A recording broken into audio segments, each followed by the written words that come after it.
Self-licensing, or the licensing effect, is relying on reasons to justify subsequent gratification.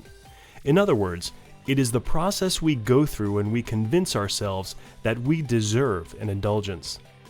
This is different than simply lacking willpower, and as such, different strategies need to be used to mitigate the harm this can do to us in terms of our goals. Although self-licensing can be applied to any area of our lives that require self-discipline, I will specifically address how this poses a problem to our health and fitness goals and what we can do about it. Imagine you are trying to lose weight and you've begun an exercise routine of 20 minutes of cardiovascular work 3 times per week. At the end of the week, you finish your 3rd workout and feel proud of your accomplishments, as you should. When food shopping, you are tempted by a delicious but fattening and unhealthy prepared meal. You think about all the exercise you've been doing and justify getting this meal because you deserve it. Or perhaps you're not doing any more exercise than usual, but you just had a really rotten week. Therefore, you feel that you deserve a pint of Ben & Jerry's Dr. Bo's Bodacious Berry Ice Cream. This is different from lacking willpower, because there's no struggle with the will. You have given yourself enough reasons to guiltlessly indulge, and indulge you do.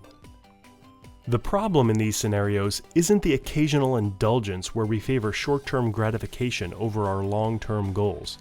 It's with the misuse of self-licensing that serves as a fallacious justification for the indulgence.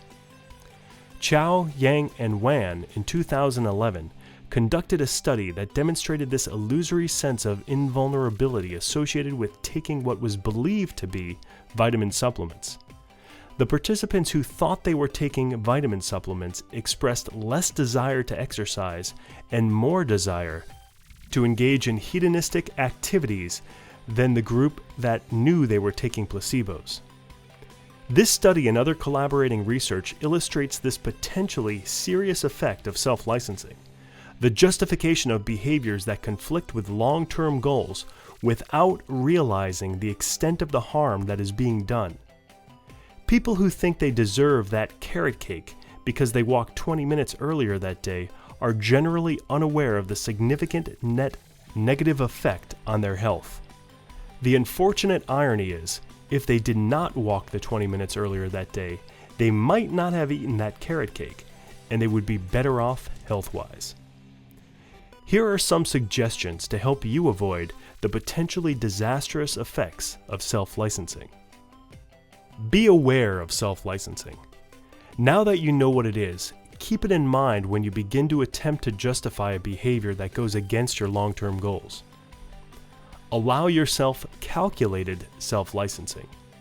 If you've changed your diet to eat healthier food and taken fewer calories, then keep track of your calories and the food you eat.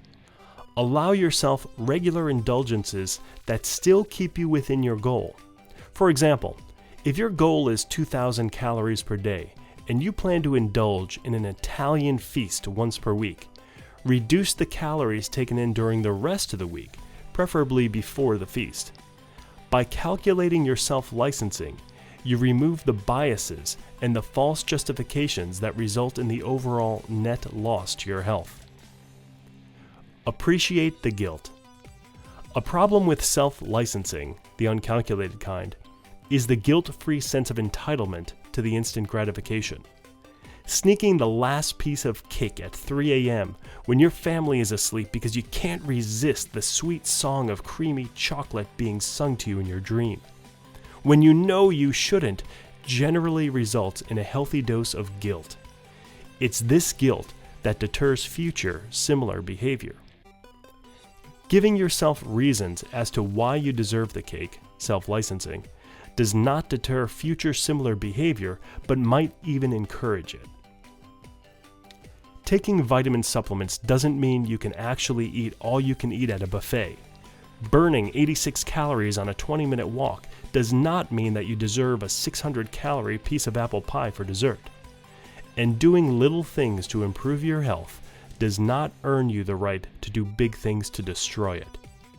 We are far from powerless when it comes to self-licensing. Be aware of the effect.